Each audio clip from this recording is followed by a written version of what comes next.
What is up, everybody? My name is Nate. Welcome to the channel. Welcome to the weekly rotation.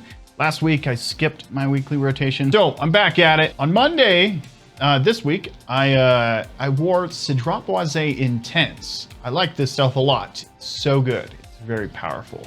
I feel like this one is where the original Cedrat Boisé picks up where it left off. That's what I kind of put it as. So like the dry down, the deep dry down that you get with Cedrat Boisé, that woody creaminess, you know, the iso-y super, the cedar wood, the deep woods, fruity sweetness. You get that at the opening of this. So it's like, it's fantastic. It really, really is. But this one lasts for a lot longer. The woods are kind of carried out a lot more. It's got some argo wood, I think, in here. I actually think that there is oud in here as well. But it's very, very good. I just love it. It's so magnificent. Really good stuff. I don't wear it.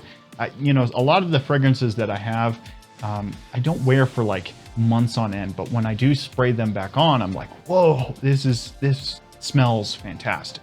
It kind of happened again with this one. This is Boss Bottled, or Boss the Scent Private Accord, I should say. I forgot the name for a second. This is really good. It's a cocoa heavy. It's a woody dense based off iso-y super, like every, you know, designer fragrance nowadays is. But this one is so fantastic. Really just a warm, rich cocoa, warm woods, spices to counteract things. It's just fantastic. It's smooth, creamy. The vanilla in here has a creamy effect, which is so lovely. That's when you kind of dose it kind of low.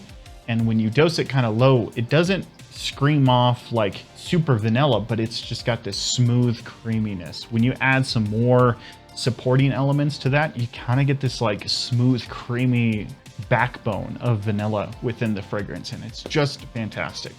One of my favorite houses, or one of my favorite, you know, like clone houses, is Maison Alhambra. And this is fabulous. Fabulous Intense. Fabuloso Intense. This one gets compared to baby wipes. And now I cannot unsmell it. And it's fabulous. I really think so. It's this like almondy, smooth, rich vanilla kind of in the base. But it's predominantly a leather fragrance. It's got this like smooth, sexy leather feel to it, mixing in with that like nutty quality that the almond provides. And then just like I said before with the vanilla, it's just in the backbone. It's just in the, you know, the distance, the far distance, there's vanilla there.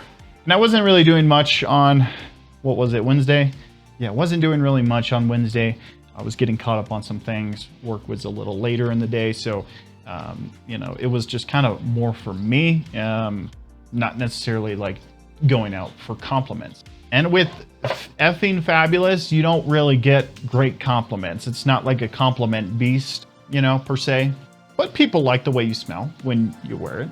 You don't smell awful. I know a lot more fragrances that smell awful than fabulous. Anyway, on Thursday, I had a professional gig. I was doing like a big professional gig, and I was wearing Tom Ford Grey Vetiver Parfum. And I really love this stuff. This one has like a slightly smoky vetiver leather feel to it, and it's fantastic. So this one is based off of like Vetero Fix, and it's got this like iso-y super kind of mixture in there, but the main thing is vetiver. But the vetiver is not like, when you think of a vetiver fragrance, at least when I first started like making perfumery, I thought you put vetiver, like for a vetiver fragrance, you put vetiver at the top of the formula, which is not true. For a vetiver fragrance, you do kind of like iso-y super at the top, you do Vetero Fix maybe, and then maybe some Galaxolide, and then maybe some ethylene brassylate, and then do some Hedione. I don't know. And then you do vetiver, like towards like the fifth or sixth, you know, material down on the list. That's when you put vetiver in. And you don't dose it like really high. You dose it like 6% or 5%, and then you get this like really strong vetiver, because vetiver is a strong molecule for sure. Anyway, I'm trailing off here. It's fantastic. It's really, really good. It's just clean, sophisticated, modern, and it's got a little leather touch to it, which I really, really like. And then on Friday, I wore Paragon. It's got a sweet plum smell. It's got a Palo Santo wood kind of smell too. It's also rich oud in here. It's dosed slightly in the background. It's very nice. It's not like off-putting oud at all, but it smells very fresh, inviting, but also woody, like a standard men's cologne kind of. It's very unisex. I shouldn't say it's a men's cologne. It's warm, fuzzy. It's got a beautiful musky kind of blend to it, but I love it so much because it's got this sweet plum smell, and it's transitioning me into liking plum fragrances a little bit more than I have. Whenever I see plum before, I used to just not care. Now I'm caring a little bit. I was having a conversation with a gentleman on Instagram, and he was talking about Dior Homme Intense, or not Dior Homme Intense. This is just Dior Homme 2020. And he was talking about how this is a ISOE Super Bomb. And yes, it is. It's an ISOE Super Bomb. But ISOE Super is at the top of almost every designer fragrance on the market. So saying something is an ISOE Super Bomb is stupid. And I've been a victim of this. I've been a victim of saying that there's ISOE Super Bombs out there. Every designer fragrance is like an ISOE Super Bomb.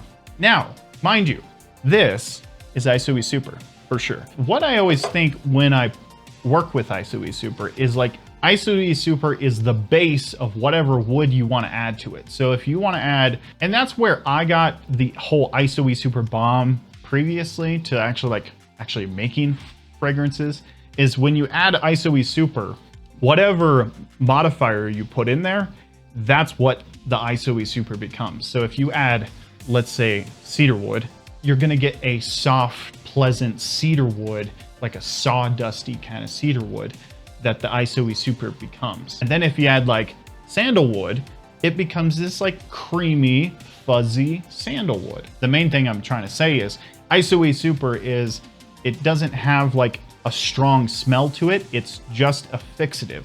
So if you guys are wondering about ISOE Super, just know that it's in everything. It's in everything. Anyway, I wore Dior Homme in 2020, and because I was like trying to understand it a little bit more. And the predominant thing with this one is the pink pepper. There's a ton of pink pepper in here. So it's very pink pepper, cedar heavy, and also some green nuances in here to mix with that ISOE Super. Because the ISOE Super is it's at the top of the formula, okay? It's got like ISOE Super, and then it's got like timber silk too in there. It's very predominant. Carried through with cedar wood, and then like some pink pepper, beautiful pink pepper. And then there's also another pepper nuance in here too, but I think it's black pepper, I'm not sure. Anyway, the thing I'm trying to say is ISOE Super is in everything, and it's just a fixative for the modifiers to play off of. And then today I'm reaching for a classic, and this is Dolce & Gabbana Pour Homme. I really like this. This is a guilty pleasure of mine. I really, really do like it a lot. It's kind of like a fresh, clean, herbal, fresh citrus. Did I say fresh yet? I said fresh. But it's really pleasant. It might turn off some people because this one relies on like the vetiver molecules and stuff, but this one could come across to someone who doesn't really smell fragrances and try to understand the smell. This one could come across as like a pissy kind of smell. Not saying to me it smells like that, because it smells fantastic. It's very fresh, aromatic, a lot of mint in here to try to like push it off in a fresh, vibrant way. But when I first sprayed it on initially, I smelled piss. And a lot of people probably smell. Anyway, I'm back in the swing of things. I'm going to be releasing some videos this coming week. And I also have Chris the CEO's fragrances that I'm going to be reviewing sometime this week. So if you're interested in that, yeah, throw a subscribe down below and stay tuned to the channel. Love to see your face. Thanks for watching the video, and I'll see you next time.